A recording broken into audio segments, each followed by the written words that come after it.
I stared in disbelief at the chaos that had taken over my house.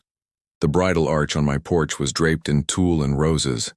The wedding tent stretched across my vegetable garden, and a stranger in stilettos was asking if I could valet her range. Rover. I hadn't been gone more than 2 weeks, but somehow in that time, my home had been transformed into someone else's dream venue. I was apparently the staff. Before I could even process what was happening, Karen, the woman who'd turned my house into a wedding set, strutted over in her pristine white pantsuit. She barely looked at me as she shoved a clipboard into my hand and snapped, "Move the porta potties behind the gazebo." Her voice was sharp, like she owned the place, my place, without a single question. I blinked, still dusty from the mountains, backpack slung over one shoulder, staring at the perfect rows of white satin chairs lining my lawn. Candles hung from the trees. The smell of fresh flowers and food filled the air, and workers hurried past building a bar on my back patio, stacking crates of wine and setting up a DJ booth. It was like walking onto a movie set, but no cameras. We're rolling. No director, no actors, just Karen acting like she was the boss of my own house. I finally found my voice. "Who are you?" I asked, voice hoarse. She looked mildly offended, her eyes narrowing as she introduced herself as Karen, not the kind of Karen you joke about, but the kind who'd take your home and turn it into her personal venue without asking. She claimed to be the bride's mother, explaining that her daughter had picked this estate for its rustic charm. I kept my calm. "This is my house," I said softly. Her smile froze. She tilted her head like I'd just said something absurd. "Well, it was empty, wasn't it?" I shook my head.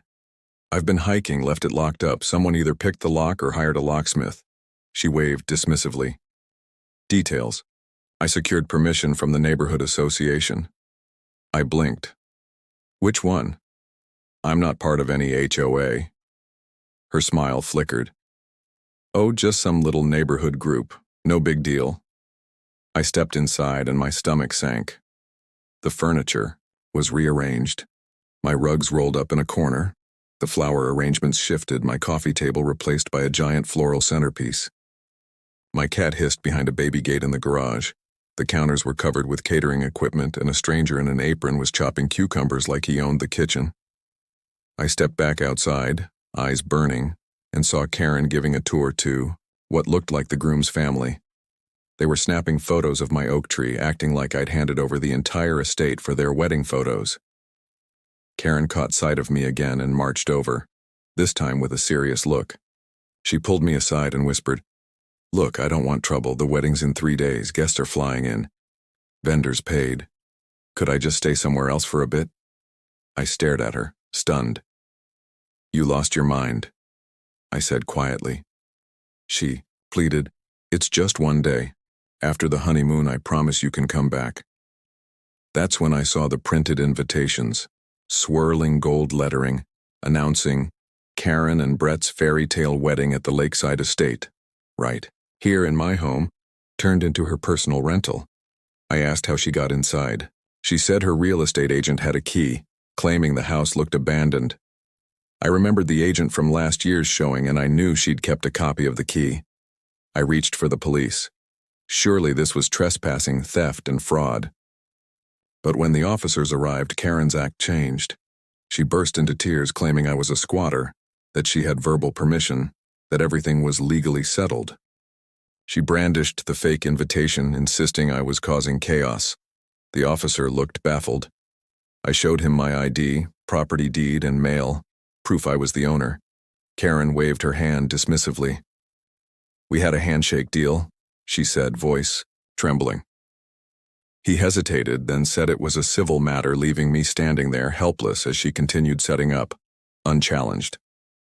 I realized then, Karen had manipulated her way into my house, pretending she had legal rights she didn't possess.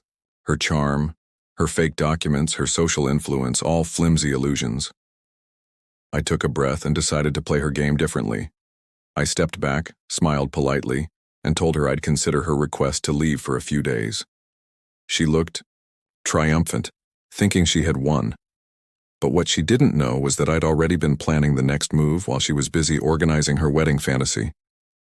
I'd spent months trying to get permits for a major renovation, permits that had just been approved the day before I returned from my trip. One permit involved soil testing for foundational integrity, which meant I could bring in a demolition crew to dig up the front yard whenever I wanted. All I had to do was wait for the perfect moment. That night I prepared. I planned not just to fight back, but to turn her own scheme into her downfall. If she wanted a fairy tale wedding, I'd give her a story she'd never forget, one that ended with her losing everything. And come sunrise, I was ready. While she slept, I watched her floral team unload crates of orchids, the wedding setup, sprawling across my lawn like a staged production. Every balloon, streamer, and floral garland was a slap in the face, a reminder that she had no right here. I knew her plans, her vendors, her guest list, everything. I'd researched, documented, and prepared. The permits were in place, the contractors on standby, the soil testing scheduled for the exact time her wedding was supposed to start. Her wedding invitation had already been printed, Karen and Brett's fairy tale wedding, but I had my own set of invitations. Black and yellow, simple and direct. Caution, soil testing and structural inspection in progress. Authorized personnel only. I sent these to neighbors, warning them of the disruption, and posted official-looking danger site under inspection signs around the yard. As she and her guests arrived, expecting celebration, they found chaos instead. Construction noise, trenches dug, tents shaking, tables jostled. Guests looked confused. Some tried to sneak past cones, but the crew politely redirected them. Her daughter, the bride, arrived at 10:30, eyes wide and confused. She saw the machinery and the chaos, but had no idea her mother had stolen her wedding. I handed her a folder with fake permits, revealing the truth. Her face turned pale as she read the documents. Karen's voice rose in protests, but her words drowned in the sound of digging. The ceremony was canceled before it even started. The floral arch collapsed, the cake toppled, and her perfect wedding was reduced to a muddy, noisy mess. She shrieked, demanding the construction stop. But the crew kept working. The inspector's order had already been signed off, and the demolition would continue as scheduled. Her face twisted with fury and helplessness. She tried to confront the supervisor, but he simply handed her the official permits again and told her to take it up with the city.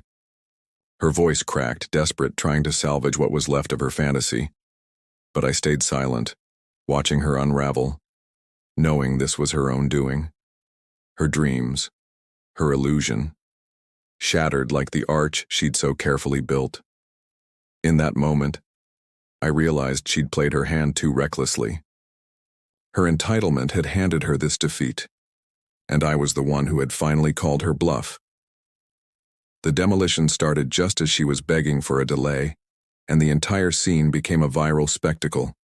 Her screams, the machinery, the ruined wedding, her reputation, her plans, her control, all slipping away faster than she could blink. And I, standing amidst the wreckage, didn't gloat. I simply watched her fall, knowing I had taken back what was mine, by patience, by law, and by the truth. The moment the first trench of the demolition crew hit the ground, Karen's scream cut through the chaos like a blade. Her heels clicked frantic steps across the muddy grass as she rushed toward the excavator, waving her arms wildly. "Stop! Stop! What are you doing?" she yelled, voice trembling with panic. The supervisor, calm and unbothered, glanced at her and then back at the machine. "Ma'am, we're just following the permit.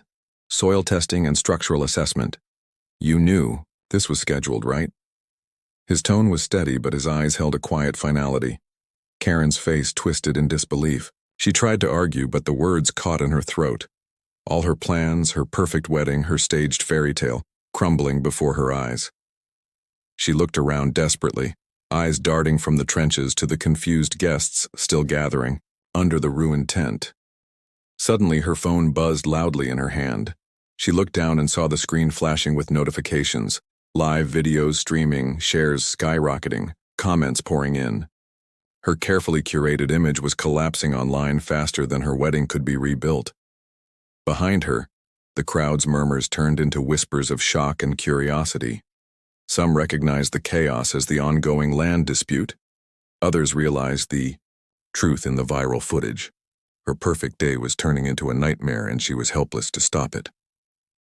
Meanwhile, I watched quietly from the sidelines, heart pounding.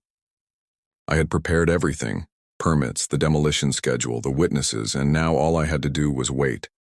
Every second felt like a victory. Every moment that she flailed was a silent reminder that her arrogance had finally met its match.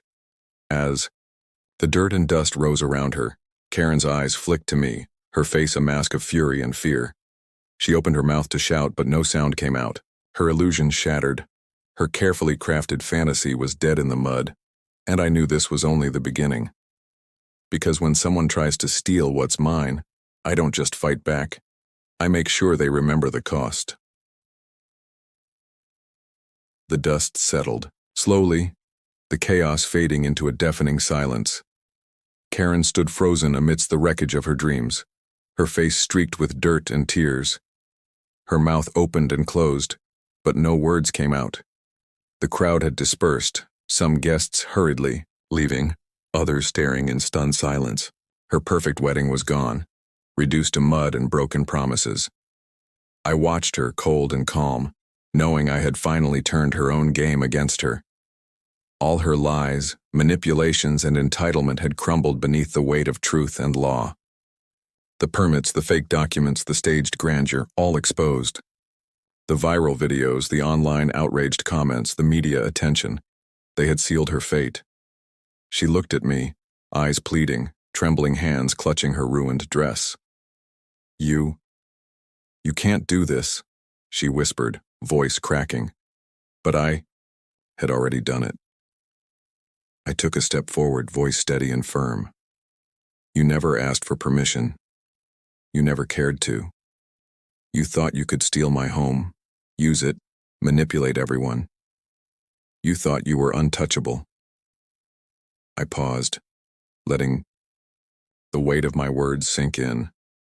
"You were right about one thing. You are untouchable, because I made sure of it." The final twist hit her like a punch. An email notification flashed on her phone. It was from the city inspector confirming that the soil testing and structural inspection had been completed.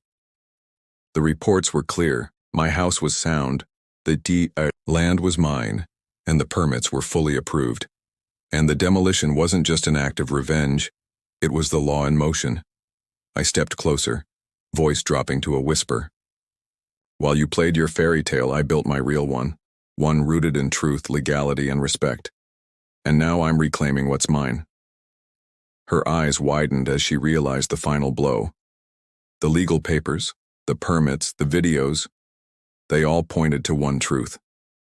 She had overstepped, manipulated, and stolen. But now her empire of lies was collapsing. And the worst part? She'd done it all to hide how fragile her facade truly was. As the first heavy machine rumbled into the yard, she finally understood.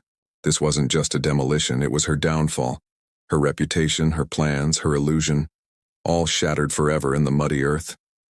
And I stood there, watching her fall, knowing I had finally closed the chapter on her reign of entitlement. The land was mine again, not just physically, but finally, truly. And there was nothing she could do to undo this moment. Because some boundaries are meant to be crossed once and for all, and when you do, there's no going back. I had claimed my home. I had restored my peace, and the world would never forget the day entitlement was buried in the mud, forever.